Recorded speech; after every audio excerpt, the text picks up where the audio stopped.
the Lions have done it to them again. Silent sounds.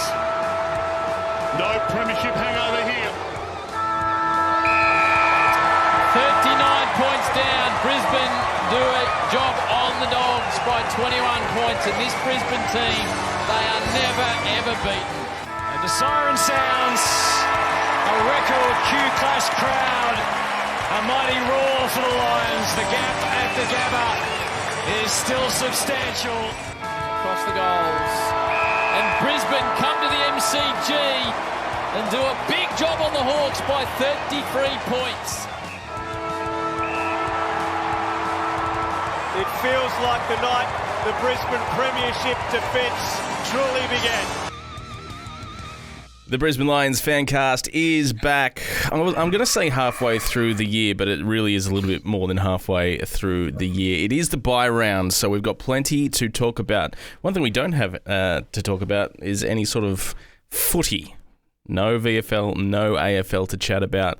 A lot of the boys went down to Tassie, played a bit of golf, and hopefully a bit refreshed as we head into this game Saturday night at the Gabba against Port Adelaide. So I'm going to do a bit of a stock take halfway through the year during the bye. Got a few fan questions we're going to address. Definitely a few things that have been talking points that have sort of built up across the last couple of weeks. We'll have a look at the votes so far, thanks to Hop on Brewery Tours. And plenty of crisp communication questions to get through as well. One thing I will say, though, is right now at our website, brisbanelionsfancast.com.au, you can get your hands on our merch. And if you use the code THANKYOU10, you get 10% off. So head along to that website, brisbanelionsfancast.com.au. You have a look at some of the merch. Hopefully get some more in the next couple of months as well. A few more designs, and use that code THANKYOU10. Patrick, how was your bye weekend? It was a bit of a flat weekend of footy. We'll get to tipping it a little bit later on, but I would imagine most people got 100%. I think all the people that used their brain got 100%. I had a bit of a rough week. I've been under the weather this week, so not been a fun week for me. Lots of congestion and mucus and coughing. So it is going on the mend here everywhere at the moment. Everyone is bloody sick. Yeah, I know. I went out for one day and it's like, oh, here you go, have that. So, is what it is. But no, the footy was a bit hapless. In some ways fun, in some ways boring. But yeah, it was a round that happened and no one will remember it for much, except for the Bont. He'll probably remember it. Yeah, that was probably the highlight of the weekend, was the Dogs and the Swans on the Friday night game of the round. The turf was absolutely cooked, but we got some really good footy. Both teams, big momentum swings across the whole game. So that was a bit of fun to watch. The rest of the round, not so much. Not so much at all. Are you saying that Thursday night wasn't tremendously enjoyable to watch? Yeah, it was. Yes. Was Port Adelaide really good? Was Carlton really bad? Was it a bit of both? I guess we'll find out this weekend just how good Port Adelaide were, because they're putting together some good footy over the last 5 or 6 weeks, and Kenny is holding on to his job. But having said that, they are losing big against some of the top teams. So if we're any good, we will find that out on Saturday and what we sort of dish up against Port Adelaide on Saturday night. The Lions, they sit second on the ladder, 10-4-1. Currently sitting 7th for both points for and against, so just sitting outside the much famed premiership window introduced by the couch. So we're knocking on the door, but sitting outside. But all in all, there has been some disappointing results. There's been some really good wins, and we'll have a chat about those a little bit later on as well. I think at the start of the year, coming off a shortened pre-season, a lot of players in for surgery, interruptions with the cyclone and all that sort of stuff, to sit here at the bye 10-4, you would have taken that every day of the week. So even Fague said as much, I don't know, maybe after round 6 or 7, whenever it was, he said he was pretty surprised at where we were sitting. We started the season off 5-0, and then, we definitely had a bit of a down patch, North Melbourne and Melbourne, And those two, I guess you could call them unlucky losses against Adelaide and the Giants. So all in all, heading into the bye with a big win against the Cats was much needed, but the bye was needed even more. Yeah, I think you nailed it on the head there. It's like if you'd been offered this season, you're taking it with both hands. You know, a lot of people had a sliding ladder and don't know why. But yeah, you would take it and run. And hopefully they do take it and do run in the second half of the season. So, you know, a lot of more difficult games. Probably looked a bit more difficult at the start of the season, which is where certain teams would be. But yeah, Port Adelaide, an interesting one. I didn't think that they were great on Thursday. I think the Ken Hinkley and the Carr situation is sort of... I don't think that they'll change mid-season. I tend to agree with Corn on this, that I don't think that Carr would want to have like 4 or 5 games of just nothingness. He would want to kind of hit the ground running with a full preseason. So I think Kenny's probably largely pretty safe. Vossi's not. No, he's not. Although I think it's finally almost reached an element of critical mass where it's just like people are well aware that it's not really the coach. Is Vossi the greatest coach in the world? No. Is he a good coach? I'm still not sure. He strikes me as a bit of an old school coach, and that can work, but it hasn't been. So, but they're car crash with injuries all the time, Carlton. So, feel bad for him, but at the same time, you took the job at Carlton, so reap what you sow a bit. Yeah, and they do love sacking coaches, and with Graham Wright just sort of floating around looking to make some changes, it'll be interesting to see what happens at that footy club over the next couple of months or at the end of the year. Let's have a quick look at our next sort of 5-6 weeks. Port obviously at home, then we have got the Blues down at Marvel Stadium on a Thursday night. And then the Dogs Friday night at the Gabba on the 18th of July, followed by the Q Clash, and then the Pies. So all of those games are going to be tough. They're all going to be tough. None more than Collingwood at the MCG at 7:30 on a Saturday night. That is going to be, I think that is going to be a game that the boys are going to set themselves for. Obviously, it is the last of the hoodoos, if you will. Collingwood at the G. Haven't won there since 2014 when I think Jono Freeman kicked a bag of 4 or whatever it was. But we've only played them there maybe 3 times during that period as well. So it's sort of a bit of a misnomer in that stage. But the run home is going to be tough. Swans and Dockers and then the Hawks to finish things off. So there's no easy games in that. Probably the 2 easiest, if you will, are going to be the next fortnight in Port Adelaide and Carlton, in both bottom 8 teams. The rest are floating around. I mean, Sydney depends where they're at as well. Are floating around the 8, if not entrenched in the 8. So it is going to be a tough run home. We learned about that a couple of weeks ago, that statistically we've got the toughest run home. So last year after the bye, we absolutely blitzed it 9 in a row, including some very big wins against the Dogs, Port. St Kilda was a big one in there as well. But there was also some scrappy wins against Adelaide, St Kilda, West Coast along the way. But they were wins, and before we faltered against GWS and Collingwood. So if we can replicate anything like that in the back half of this year, we'll be doing all right.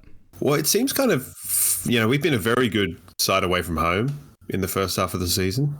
And I think that it's going to flip. Our home form is going to be, largely the more important kettle of fish in the second half, because we've got, although we're playing some good teams, by my reckoning, Port, we've got Sydney, Bulldogs, Hawthorn, all at home, and they're ones that we've got to win. We've got to kind of bring back that fortressness of the Gabba, which has been kind of lacking a little bit in the beginning of the year. So, the away form's fine. I think we'll finish in the top 4. I don't think we'll finish second, because Geelong basically have to essentially show up to finish second. So that's going to be a bit of a pain.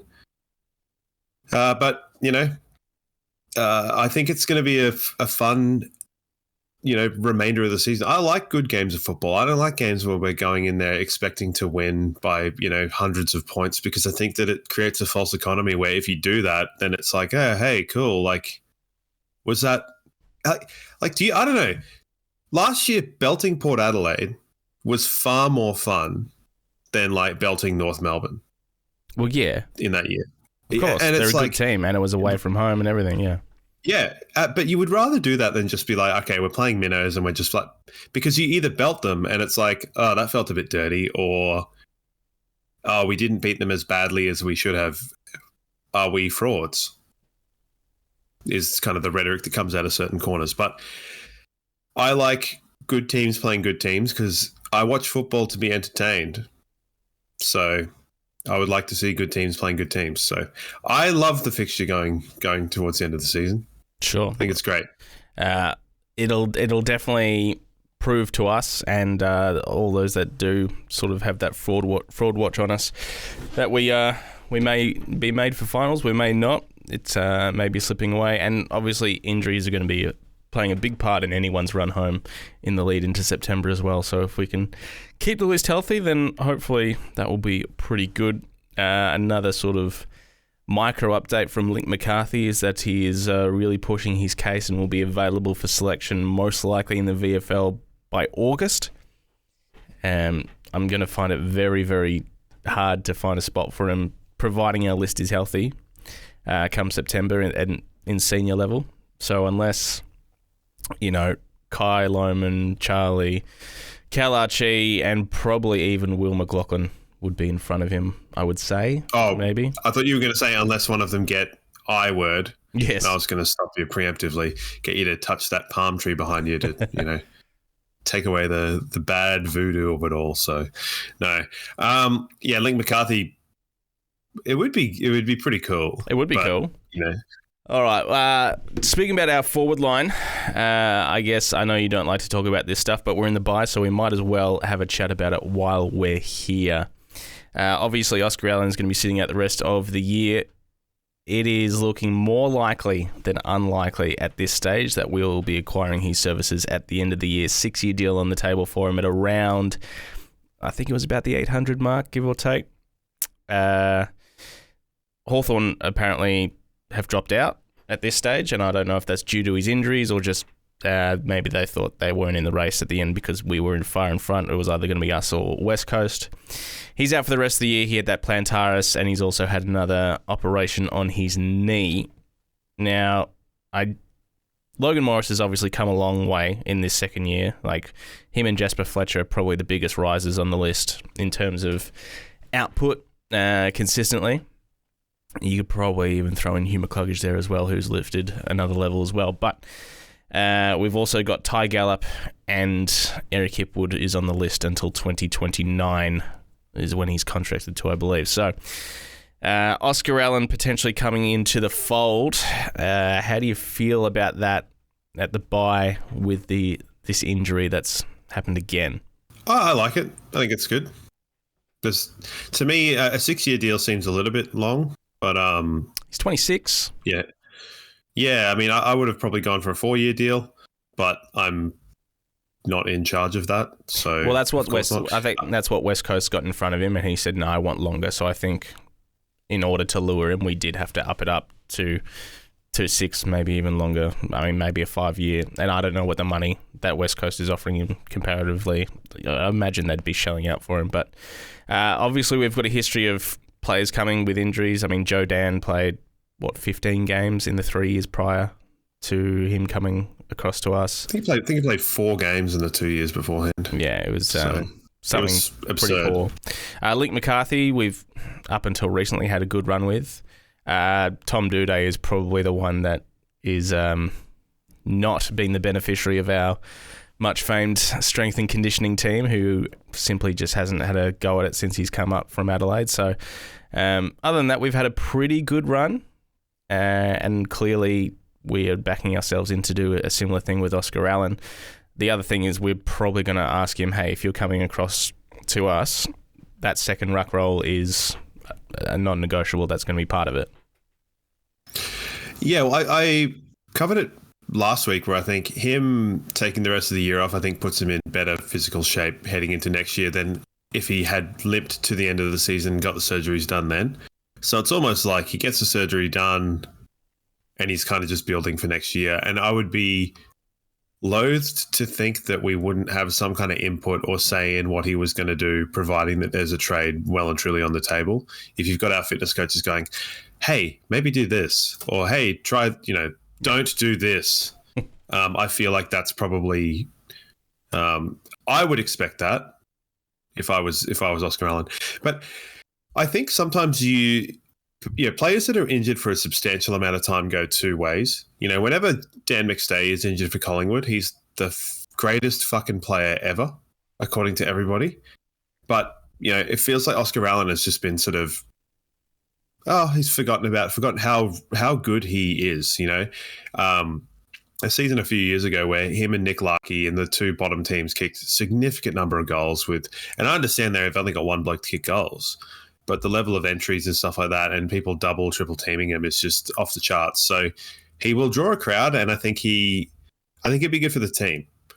Now I also want to make it clear, I don't dislike talking about trade chat. I just don't like the trade madness, I don't like it all consuming. I'm never going to be a trade radio listener, and I always avoid Premier League transfer shit, and I avoid trade radio.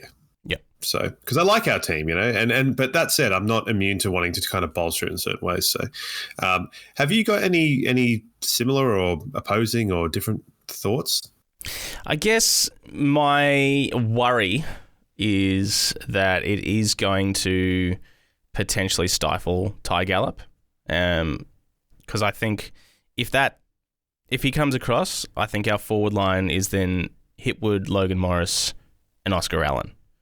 And then Ty Gallop is just sort of doomed in the twos. And he was mentioned in Fags' press conference after the Geelong game that, he's got high hopes for him, but he might be another player, and we've seen him, Ben Keys or others, Dev Robb at the moment, that are just forever stuck in the twos, that is potentially a very good or serviceable AFL player that just can't get a run of it because we just haven't got the spaces available. But if Oscar Allen's body continues to let him down, then I suppose there will be opportunities for Ty Gallop to come in. It's at this point where you look at that Eric Hipwood contract that we've given him and gone, yeah, that was too long. Maybe. Yeah, I don't know. I'm not really on the.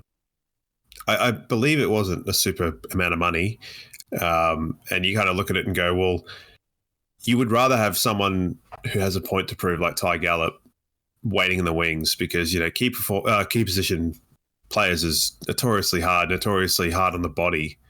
Hipwood's had a knee.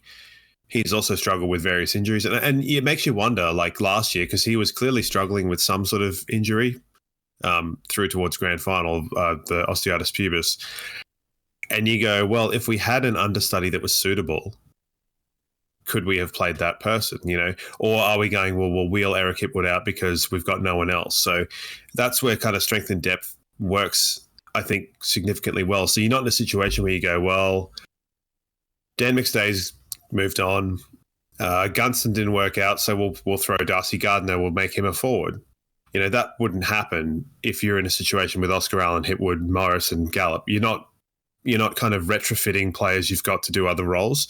You're going, okay, well, one of them will come out, Gallop will come in. So I don't think that it's that big of a deal. I think Logan Morris could be. He could be a player and a story that people project onto others. And I think he's a very exceptional case. I don't think that Ty Gallop's not good, but if people are expecting Ty Gallop to impact in the same way that Logan Morris has, I don't think that that's super fair on both him, both the club, and even on Logan Morris, because I think Logan Morris is exceptional. So, I think key forwards are generally under the impression, hey, it's going to take a few years to get going. We've seen, like Logan, there are a few exceptional cases, The generational players are coming more thick and fast, more frequently than normal. So, if I was Ty Gallup, I probably would try to hold my reins a little bit. Do you like that one? Yeah, very good. Yeah. And temper my expectations and not be too scared by it, because you'll get your opportunity. I'm sure you'll get your opportunity one way or another. So, plus, who knows? Maybe football will go to 5 talls in 3 years. For some reason, they'll change a rule, make ground balls spilt milk like in AFL 9s. Maybe. I would hate to see that happen. But I think, having players like Dev Rob, like guys that are your forever VFL guys, is good. Actually, good for the team. Yeah. And it is, because you did mention Ben Keys, and someone at some point did say, "I hope so and so doesn't become like another one of our Ben Keys." And I said, "Oh, hang on a second. You say like Ben Keys or one of the other ones. It's like, who are the actual other ones? Because we've got Hinge, but I don't think Hinge is making our team. Not ahead of Zorko, not ahead of Wilmot, not ahead of Coleman when he's fit. He would have been good at the beginning of last year when we didn't know what to do. Yeah. But you can't, it's probably him and Wilmot would be fighting it out for a role. Yeah, see, I'm picking. I think Wilmot is far less susceptible to defensive errors than Hinge. Hinge will take it on, but I think Wilmot's a better player with a far higher ceiling.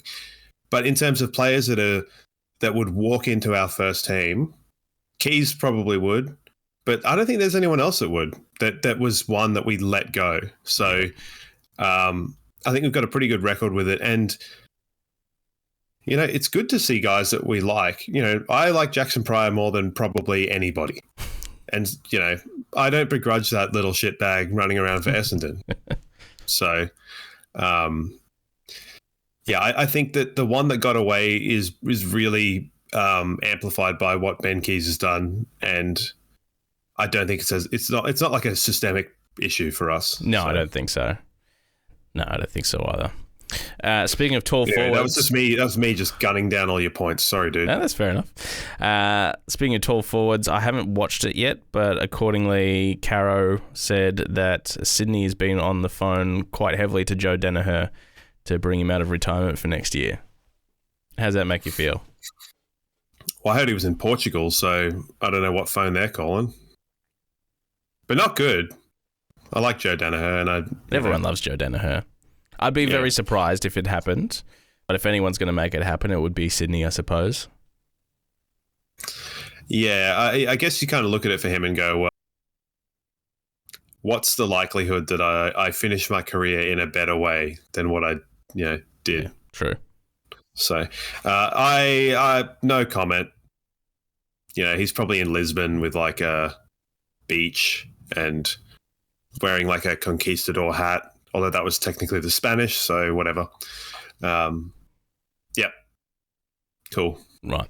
Well, we've already touched on 2 of them, Fletcher and Morris. Is there any other players this year that have surprised you in their elevated form? And secondary, is anyone that you are maybe disappointed we haven't seen more of and potentially have a role to play in the back half of the year? Your Shadow Brains, your Bruce Reveals. Connor McKenna is one that I thought we would have seen a little bit more of so far in 2025.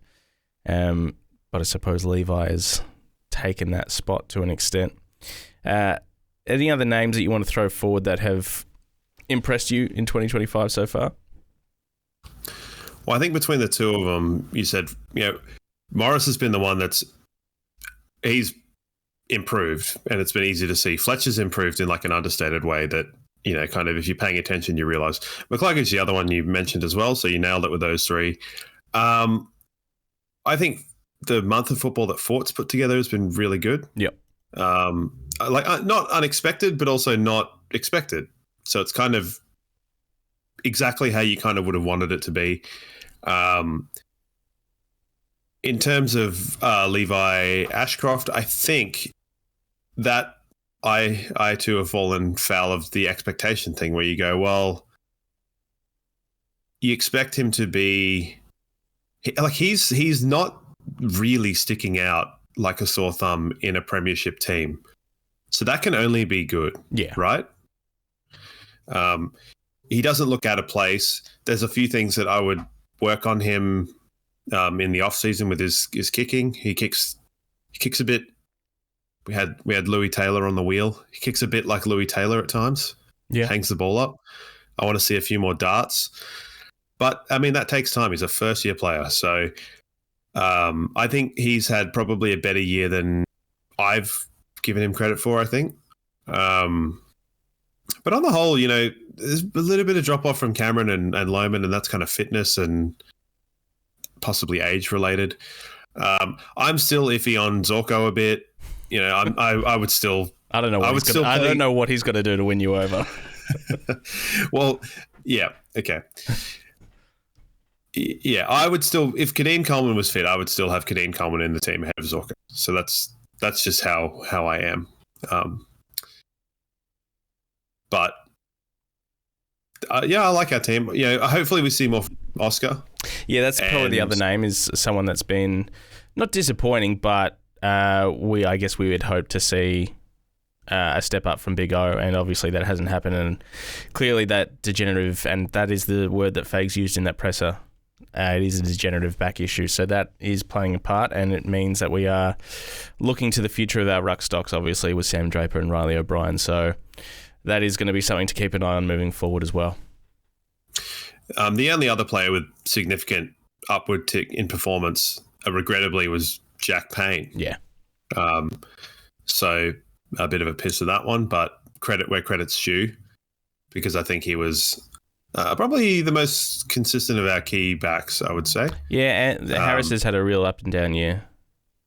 Yeah, he's fluctuated a bit, and Froggy's been consistent, but I just think Payne has been consistently, more impactful. His intercept numbers have been through the roof and things like that. So, on the whole, it kind of goes with the territory.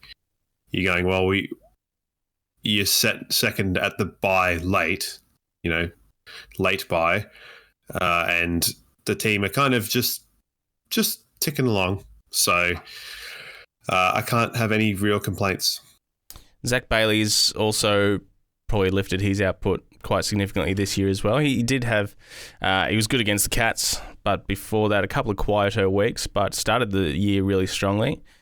He's had a probably career best year so far, arguably. Cam Rayner started slow, but his last month or so has been really good as well.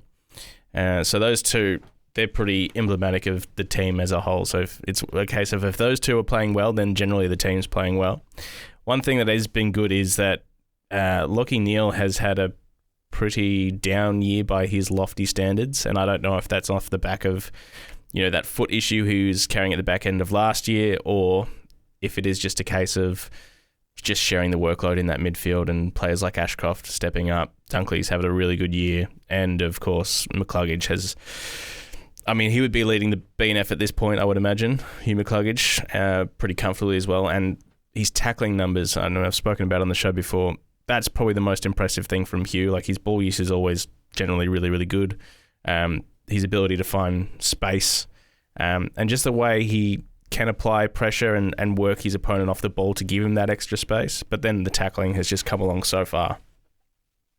Yeah, Hugh's spatial awareness is kind of, I think, his superpower, I guess.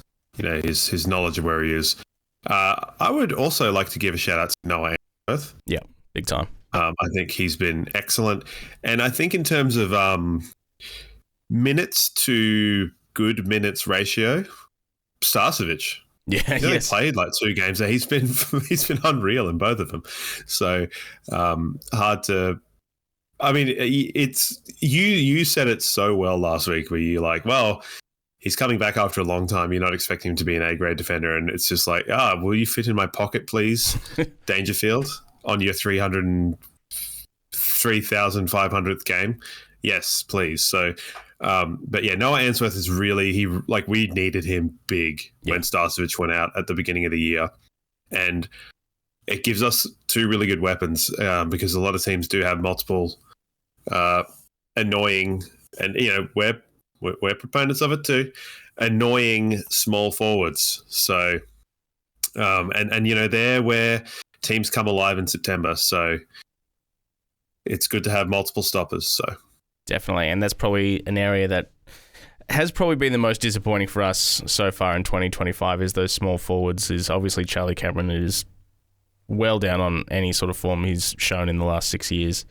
Lohman, great against the Cats. The first game, he's really shown what we know he's capable of, especially since that final series last year. And even Archie is down a little bit on that finals form from last year as well. So if we can get those guys to lift in the back half of the year, that's really going to help. Yeah, I think the whole team is liable to peak towards finals, but I think these big games will be good for the team because surely they would want to play good teams, right? I don't know. Yes, I feel like they're sort of like, oh yeah, cool. This will be playing a good team. We've got to really test ourselves. I think I'm chopping in and out there. We've really got to test ourselves, but surely that would be what you want to do. It's always, even when you're playing like social whatever, you're like, oh, we're playing that team. We're going to belt them by 15 goals. Why? Just stay home for the day. And it seems to have been, whether it's subconscious or conscious or whatever, but we have seemed to lift for the bigger games, the Hawks, the Dogs and the Cats earlier in the year. Obviously the Cats very recently. Even the Crows, we know that's a top 4 team, potentially a top 4 team. Gold Coast as well. Yeah, and we lifted for those. And it's the games against North, Melbourne, GWS. I think we went in fairly heavy favourites for that one as well. Richmond, West Coast. Those are the ones where we've looked pretty flat-footed, and managed to walk away with some wins, but also cop some losses that we probably deserved along the way, and that draw against the Roos down in Tassie. Yeah, we'll be all right. We'll win some games. We probably won't win all of them, but that's okay. I don't mind. We've shown that we can win, and I'm still confident. I've been saying it for years. Our best football is still the best football. Yeah, and I think we got a good look at that against the Cats, especially in that third quarter a couple of Fridays ago. So on the back of that, the highest point so far of this year and the lowest point, you can put that in as best win and worst loss, or highest point, lowest point for 2025. It's hard to go past that last win against the Cats down at GMHBA for me, but the Suns and the Hawks were good wins as well. I think the Hawks is a really good one, at the MCG, one of those hoodoos, and there was some pretty good footy in there. Also, a little shout out to the second half against the Bulldogs. That was ballistic. Yeah. It was insane, that second half against the Dogs. Lowest point for me is probably,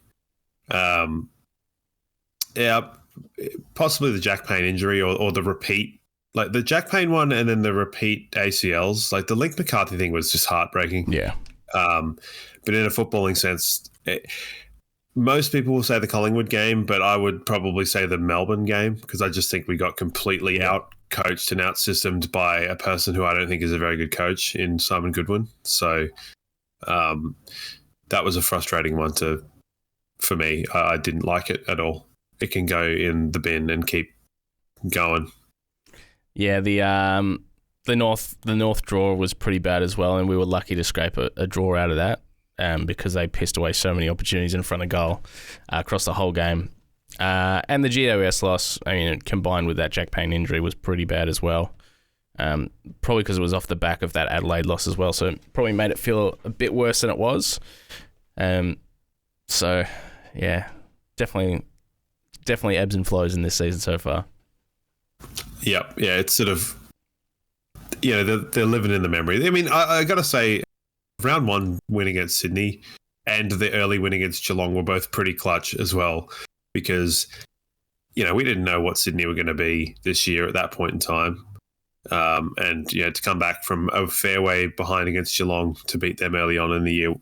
And don't forget at that time, Geelong had blitzed 2 teams and we basically limped over the line and not many people, including yourself, didn't give us a chance. So, yeah, you're right. Yeah.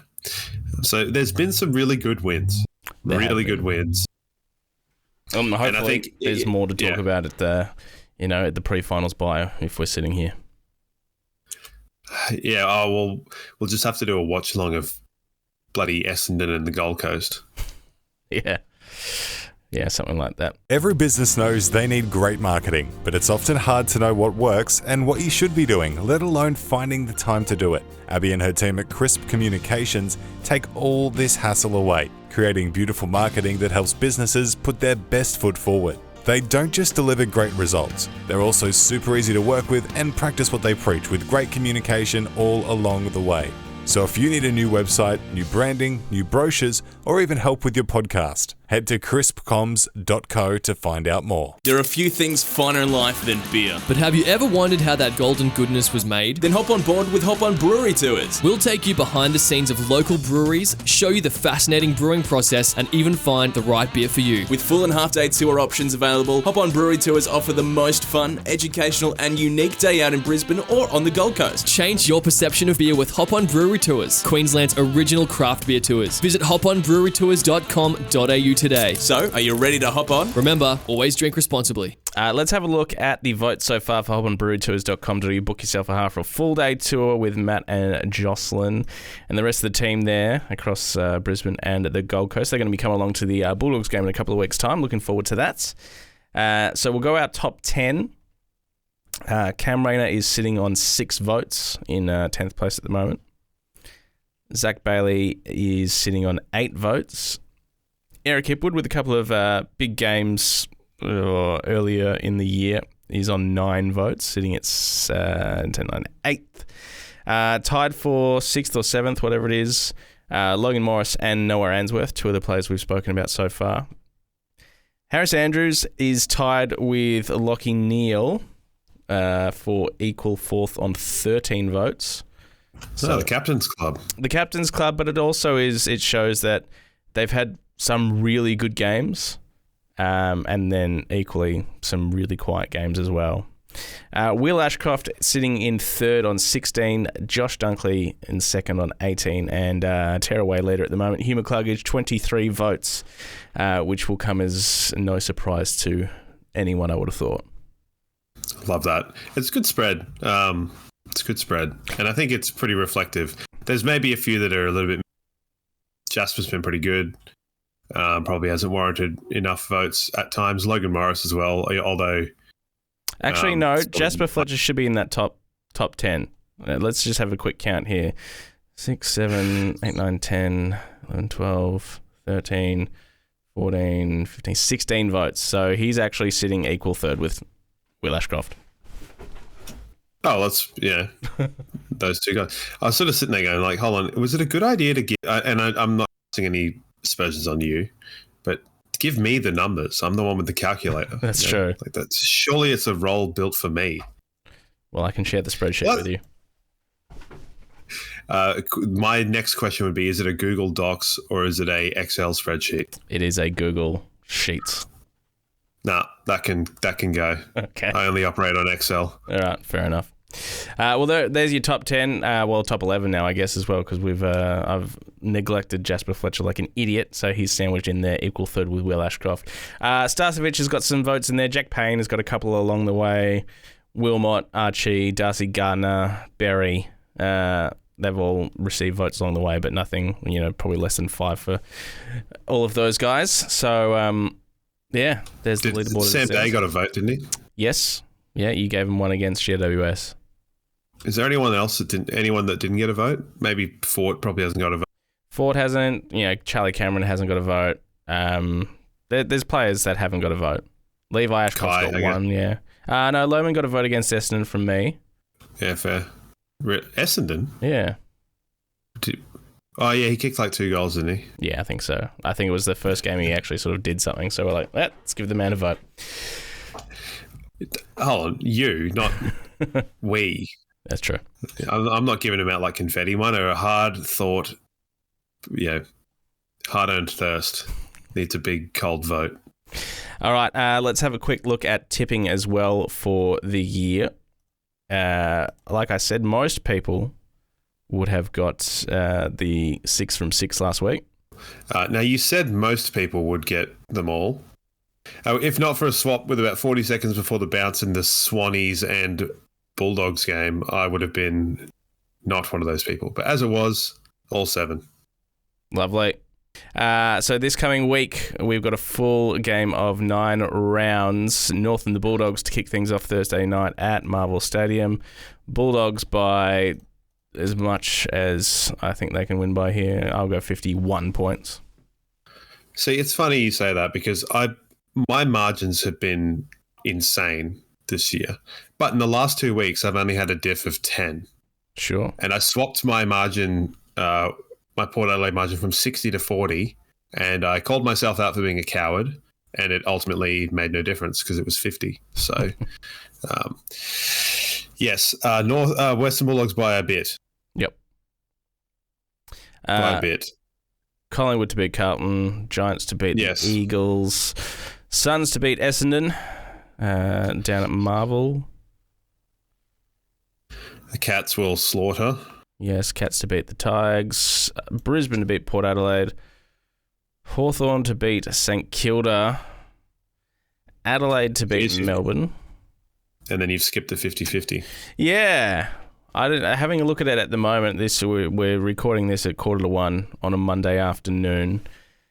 Sydney are pretty heavy favourites to beat Fremantle, and I just don't believe that to be true. It is at the SCG. Swans have got a few players back, but I'm going to back the Dockers in because they've won, 6 in a row, 7 in a row?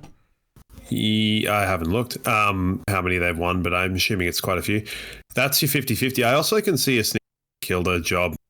So, but I'm not going that far. Sure. So where are you sitting in the standings, out of curiosity? I am sitting down at 39th. Beautiful. 39th out of... How many have we got now? League here. 107. That's pretty good. Pretty good. Oh, for fuck's...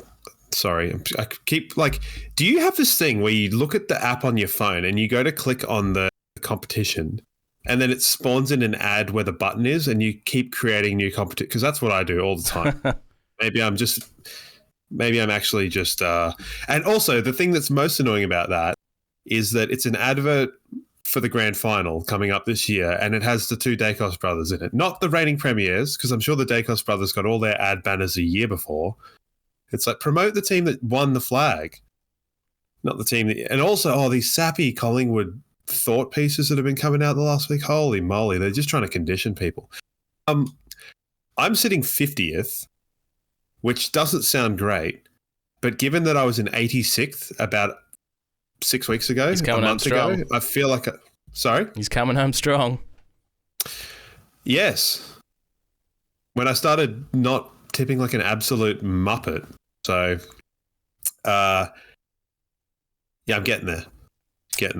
Well, a big shout out to Jimothy, or Jim, who is sitting first in our league at the moment with 98 at the moment, in a margin of 389, tied with someone by the name of Joe Danaher, also sitting on 98. Margin's a little bit blown out there. So those guys are currently in the lead. 2025 lines, Andrew, Josh, and Des are running at the top 5. Good for them. Yeah.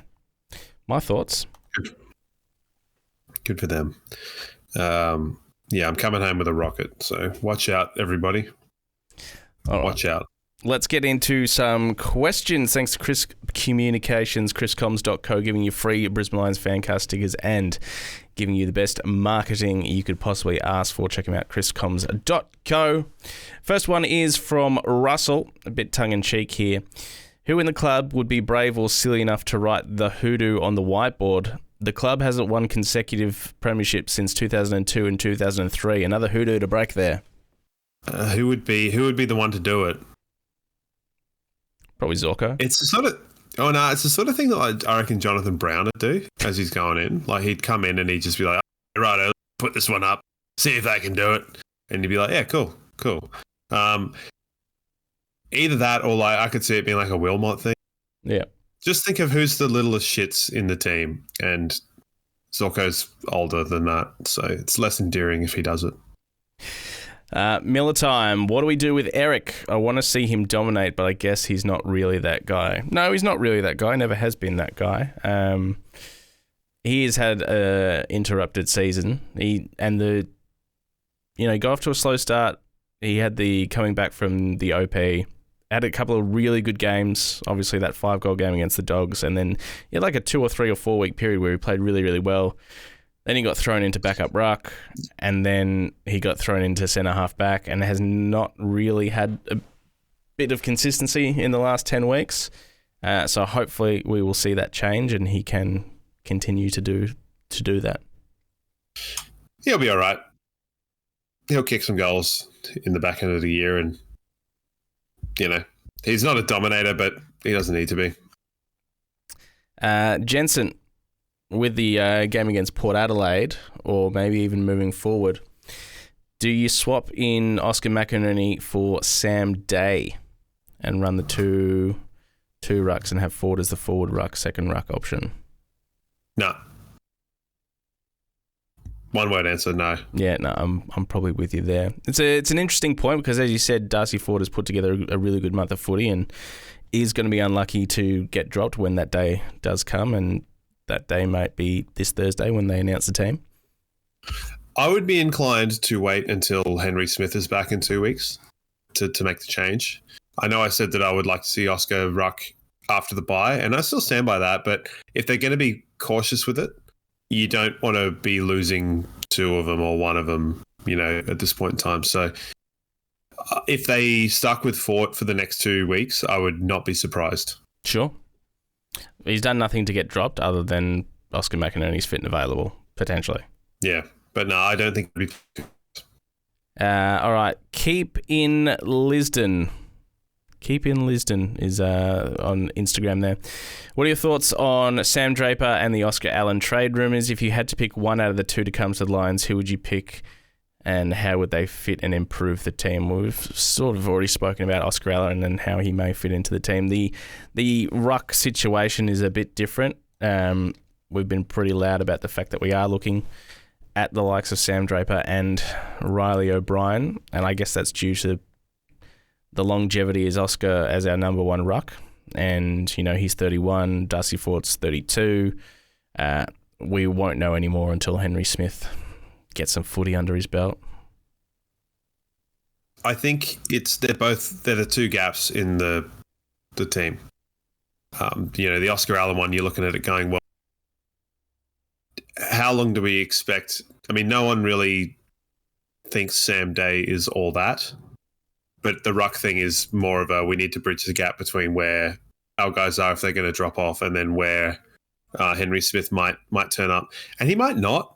There's plenty of stories of footballers that are like, he's going to be really good. And then it's like, nah.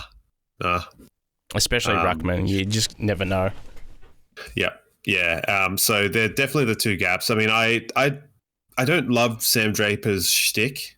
It doesn't, if he came to the club like without a mullet and a mustache, I'd be like, yeah, cool. Like, yeah, it's all right. Which is not saying that like that's indicative of a person, and I can't be the style guide on what anyone thinks because look at me. But sometimes you just someone gives off their impression very clearly of what they are, and it's also backed up by the way they play footy, the way they interact with people, the way they behave off the field. It all and to be honest, before Joe came, and I know we talked about this, I was very skeptical about Joe until I saw him give an interview where he came off sounding like a normal person. So, whereas Draper doesn't really sound like a normal person when he talks on podcasts. So, he comes across as like a bit of a little shitbag. So, I think both of them can add value to the team, but I also wouldn't really want to break the bank for either of them or both of them. Yeah. So, I think if gun to the head, if I had to choose a role that was in more desperate need of replacing, it probably would be the ruck at this stage, simply due to the fact that, I raised the questions before of like, well, we've got 4 tall forwards in Oscar Allen, Eric Hipwood, Logan Morris and Ty Gallup that can't fit into 3 positions. So that area of the ground, if you will, is slightly more covered than the future of our ruck stock. So, yeah, it's interesting when you think about it that way. But yeah, definitely the two key areas. So yeah. And Giuseppe, and I have told him that I'm going to lightly roast him for this, for his wording of it, because he clearly watches NBA or American sports. He says, is Levi your rookie of the year so far? And who is his closest competition? Like our rookie of the year at the Lions, or no, just is he going to win the Rising Star? Yes, but he's called it rookie of the year. The Japanese Rising Sun, as I called it about 2 years ago. The Rising Sun, the Rising Star. Well, it's kind of between him and that guy from Geelong who's like 35 years old, right? Connor O'Sullivan. I think he's a good shout. I think Murphy Reid from Freo is in with a shot, and Harvey Langford from the D's, I think, are probably the top five with Levi thrown in there. I don't think that Levi is probably leading the pack. I think reputation alone will put him towards the pointy end. But I think Harvey Langford from Melbourne's probably had a better year. I would say like Levi hasn't really had a breakout game, same way that definitely Reid has. I don't really. I would rather like shove pencils in my eyes than watch Melbourne games recreationally, so I can't really say much about Langford. Langdon? Yeah, Langford. Why do this? Why? But I do think Colin O'Sullivan is probably the most impressive, if I'm honest, as a key position back to come in year one. He's a bit older, obviously, but Yeah, but to me that speaks to the fallibility of the system. Like I don't think Kyle Lohmann should have been in there last year. Yeah. I think it should be first or second year players, not an age bracket with a certain caveat of number of games. So, because I just think that it's a bit different. Like, think back to you or me at 18 versus at 20 or 21. You grow up pretty quick in that amount of time. So, and that probably is what enables him to do that job as a key position player, which is why he wasn't doing it in his first or second year, because they were like, no, not ready. Yeah. And then they're like, you're ready. So I still think Levi's having a sneaky good year, but he hasn't had like a game that, like a wow game, I don't think, which is hard to do because we heard Fags in his press conference say he wants to play inside, but he's got to earn that right, and he's got to learn to play in other positions because it's kind of surplus to requirement at the moment. Yeah. Which is totally understandable. So get to work, but I'm sure if you looked at things like averages or disposals or inside 50s or whatever, all that sort of statistical jargon, he'd be right up there for sure. Yeah, no, his numbers check out, and the numbers of just a consistent, fairly good footballer without lighting it up. They're probably similar to the numbers that Jared Berry would have had in his first couple of years as well. I guess it's just slotting into a premiership midfield is hard to do. Dev Rob is an AFL player that can't do it, and Levi's managed to do it. So he's been able to slot into a premiership team, make a spot his own. So there's something to be said for that alone. But whether he's leading the race for the Rising Star, I think there's a few in competition for that one. I don't think it's overly important, the Rising Star, for him. It's like his team at this point in his career is far more valuable, and it's the sort of thing where if you looked at it at the beginning of the year and you said, well, is Dev Rob a better player at their current state?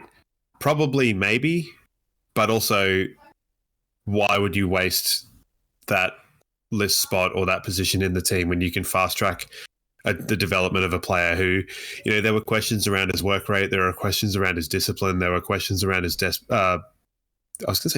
effort. Desperate defensive efforts. Not a stat. Make a stat for that. I'd love it.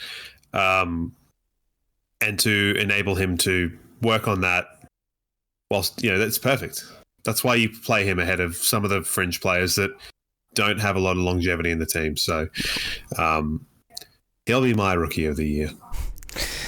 Speaking of list spots, not playing one of those halfback, Sheasel, there you go, Dacos first years. So he's having to earn every possession, playing on good wingers in the hardest position in football. So there you go. All right, speaking of list spots, the 4 main players of our best 22, best 23 that have contracts to run out at the end of the year, 2 of them are fairly obvious in Starcevic and Archie, and I would imagine... Oh, I was thinking Frog and Zorko. Well, those are the 2 obvious, like the other obvious ones. I don't think they're in danger of going elsewhere. It's going to be a case of, do the club want to give them another year? Do they want to go on another year? All that sort of stuff. But the 2 that I'm sure we all want to hold on to, if it all works out, is Cal Archie and Brandon Starcevic. So, and there's every chance with the bye just happening that we'll get an announcement at some point this week that one or both or neither of them have signed on, but this is generally the time where those things do happen. Yeah, they're both, being tempted by Western Australia? I don't know about Cal Archie, about Western Australia, but definitely Stars. I'm sure West Coast would throw some money. Cal Archie seems like it seems a bit storm in a teacup. He's got a young family and yeah. So there's a bit of, you can speak and attest to this. I can't. Upping and moving a family seems like an absolute pain in the hole. So yeah, it would be. I wouldn't want to do it, particularly if it's sort of like, well, I could make 5% more money there. Like, is anyone really going to break the bank for Calamachi? I'm not saying that they shouldn't, but I don't think that they will. No, I don't think so. I think he'll probably get offered some, longer, maybe 4 or 5 year deals, and maybe we're only prepared to offer him 2 or 3. It depends. It really depends. I think he's more likely than Starcevic at this stage to sign on. Having said that, I think Stars will probably sign on as well, maybe a 2-year deal. Well, Craig Starcevic signed on as well to maintain being the coach of the AFLW, so the family ties are still there. It kind of, you wonder, like, why would they want to? Because, I think everyone was looking for Starcevic's body language when he came back into the team after his concussion to see if he looked like it was just a job. Yeah. Or whether he was going through the motions. And it became abundantly clear he was not. He was really enjoying it. I would hope both. I would assume the club was pushing quite hard whilst he was off. And I think the way the club treated that situation should be indicative of what their, the way their player management is and should be, which I think is a positive. It's always kind of been a positive. Yep. In recency. So I would be surprised if both of them weren't at the club next year.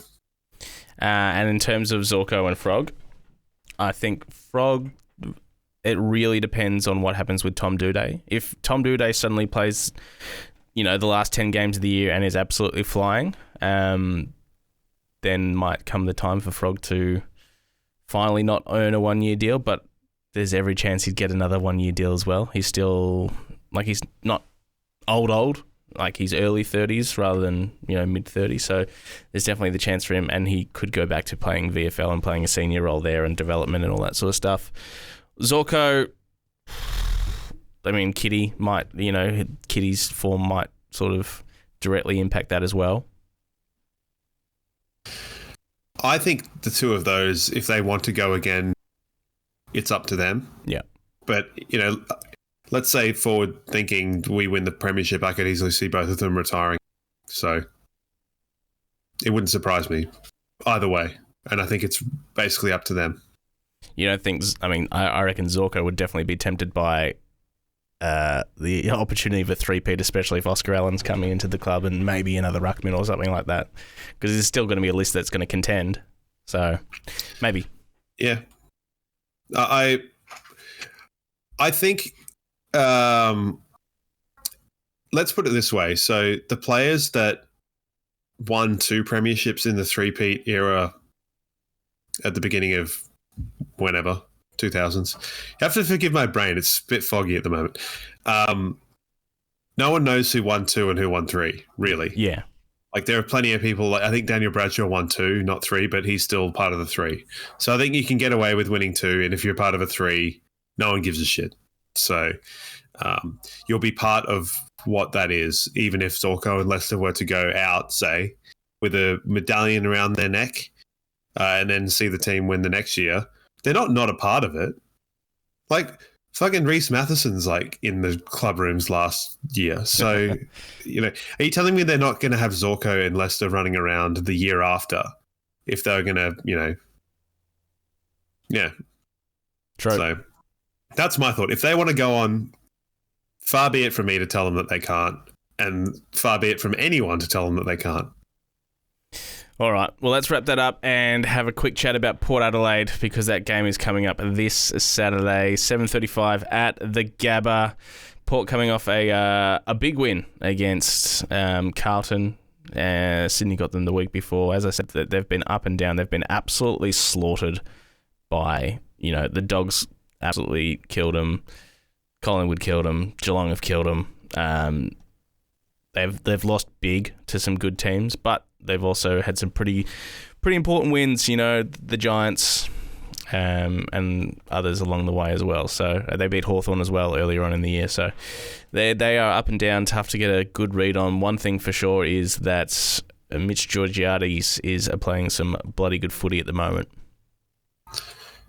The hamburger man is pretty hot.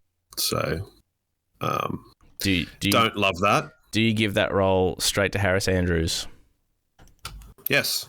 You do? Yeah, I reckon. Who else have they got forward of the ball? I don't think Lord is playing much. They've got that. It's amazing how Vicentini's played a couple of games in a row as a second ruck forward, but he's not up to it yet. Yeah, he's got a very cool name, Dante Vicentini. He's got a brother as well that's got also an equally as cool. They sound like mobsters. Yeah, which is probably Vigo Vicentini. Yeah. Vigo Vicentini. Yeah. There was a part of me that was like, that's not a suspension, but I hope it is. When Saad tried to go through him. So, Saad didn't try to go through him. Saad didn't realize he was there. So, give it to Harris. It's probably another one of those situations where we can actually afford to not change the back line a tremendous amount. Yep. To bring Gardner back in, because you don't really need to. So you could easily see the team not changing, with the exception of McLaughlin and Calamachi coming back in. So, and do you give Calamachi a role in Connor Rosie? I would be. Thinking. Possibly. It depends on who you trust at stoppage as much. So, because Rosie does tend to hit the stoppage rather than flitting and waiting like Whitfield sort of ordinarily would. So, could be Charlie Cameron with just a bit more like robustness. So, one of them for sure. Yeah. Other than that, midfield matchups, you would be sending Dunkley to Zach Butters, I would imagine. That's how I'm going to read that. Or I would say so. At the same time, there was some pretty funny stuff going on with Chincotta and Adam Chera. I remember having someone try to tell me that Adam Chera was an improved Josh Dunkley. Sure. Fancy that. Good chat. I don't know saying that sort of ludicrous stuff, but whatever. Good for them. Insanity. So, send Dunkley to Butters, make him work both ways. I think their speed and burst out of midfield is always going to be scary, but I suppose taking Rosie out of that, putting him to halfback can kind of change it a little bit. Willem Drew will probably try to go to McCluggage if he knows what's good for him. Yeah. And then the only other thing is just watch the Hornet coming out of the goal square, a bit like Cam Rayner for us. Yeah. It's hard to kind of deal with that burst. He did get subbed last week, tactical apparently, so I don't know if he's carrying something or that's just what happened. I feel like he's kind of the sort of bloke that's always carrying something. So I think he had a bit of ice on maybe on his calf or on his hammy or whatever, but we got to keep an eye on the Hornet. Jace Burgoyne as well, good user of the ball. So yeah, definitely. Port Adelaide aren't a bad team. They're just lacking in certain areas, and like Asava and Aaliyah and Zerk Thatcher are like playing better football than probably Savas they had have in a couple of really good weeks. Yeah, so I think that's a pretty good matchup for our tools. You know, if we can stick them and pin them in certain areas, then it'll, you know, Zerk Thatcher and Logan Morris, like, it's not a bad matchup sounding to me. And if you can get kind of, I think probably Day will try to get to Radagalier with Eric and Aaliyah and Zerk Thatcher and Morris, but knowing that it'll probably be entirely different. So, you know, matchups are fun. And Willie Rioli, are you sending Noah or Starcevic to him?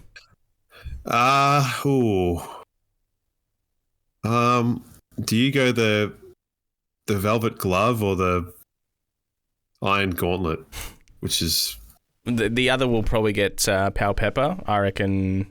I think both either matchup would be fine with me. I don't really mind. Willie Rioli is playing some good footy. He always does. He tends to bob up with a goal or two against us as well. So I think you've got the opportunity along the way of starting with a matchup, and if it's not working, you can swap it around. I reckon probably Starcevic on Sam Palpepper just so he can keep an eye on him. Just a couple of battle of the baldies. Yeah. I mean, when's the last time we've seen a good bald off? It's been a minute. I'm trying to think, like, honestly, because like Chincotta is bald. Max Gorn is also bald. Jones from St Kilda. Oh, yeah. He's bring back the. Maybe I should now. You can't be making too many promises with your hair this season, mate. Yeah, I know. I can't also claim to be bald and cornrowed at the same time. That's impossible. So, and plus, I think if I go bald, my hair might not ever grow back. So, let's stop talking about my hair, please. Even though I brought it up.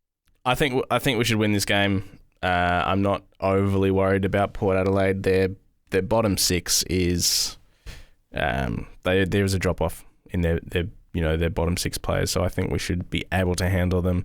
Georgiades though is obviously the worry because he's playing some really, really good footy in the last couple of weeks. He's kicked like 12 goals in the last couple of weeks, so I wouldn't be surprised if Froggy gets that job at some point, or Dizzy Gardner if he's in the lineup.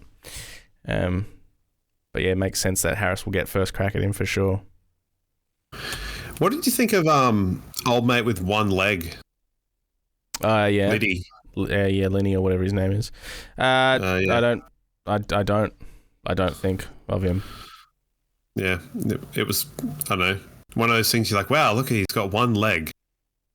So just do both. Did he have to manually cut the leg off?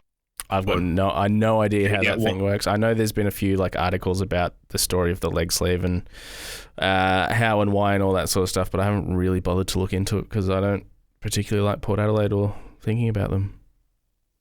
Yeah, it's just point of difference. Yeah, I know, like it's hugely popular in the NBA. Yeah, they do that with their arms. They do it with both, especially like the WNBA. There's that many leg sleeves rolling around, and I think it's aesthetics more than anything. Oh, yeah, it's strange. Well, fair enough. Is it because of like I know it's for him. It's like because he got some leg. Like, could it be like horrible tattoos? Could be. You never know.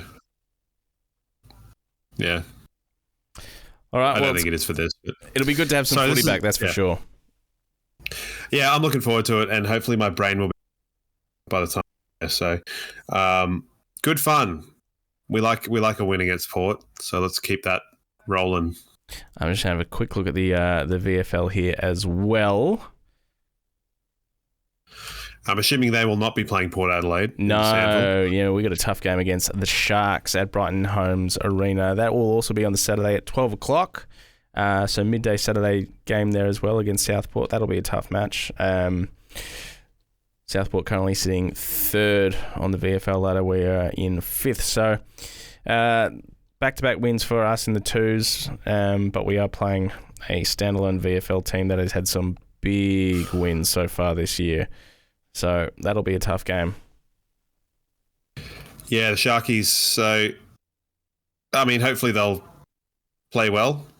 They'll probably have a good ruckman playing for them, and we will. So, speaking of lower grade football, marginally, but let's go further down. Did you see that mark? Yes. Did you see the goal? The midair sort of looked like it was going to be a specky and then wasn't. Yeah, the one where he kind of got the lift and then fell backwards and then threw a boot at it. Yeah. Fantastic. Yeah. So local footy really showing up for everyone. So mark of the year and goal of the year, same weekend at local grade. So showing them how to do it and loved every moment of it. So beautiful. All right. Thought I'd end on a high with that. Before we go, quickly, and I'm sure by the time that people are listening to this or watching this, the results will be in. But how many weeks for Tom Lynch for you? Oh, I don't know, probably 4, 5, 4. 4. I reckon 4 because he didn't really make all that much impact, did he? It's about as much impact as you can get these days. I'm thinking But he closer didn't, to 6. The guy's not dead. No, he's not dead. He didn't go off right. He just sort of, he kind of got him with like this part of his arm. So to me, it's like high impact, not severe. So 4. Be interesting. Stupid. Amazingly stupid, but that's Tom Lynch, so. Yeah. I don't know. A bit like you with the one-legged fella. I don't really think about Tom Lynch so much so that I almost call him Josh Lynch just then. So. Geez. Also, so I saw some highlights the other week of Birchall playing for us, and I'm like, what's with the number 14 being exclusively occupied by like old dudes on our team? We've had Josh Walker, who looked about 75, even though he wasn't.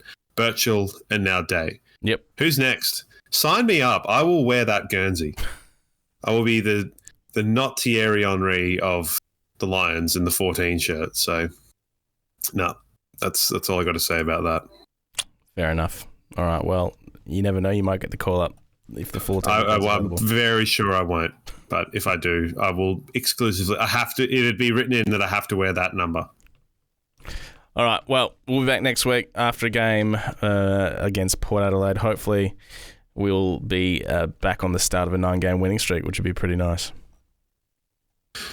9-game winning streak. Nah, more actually. I don't want to do that maths because I feel like that runs out at exactly the wrong time. Yeah, it probably does. You dickhead.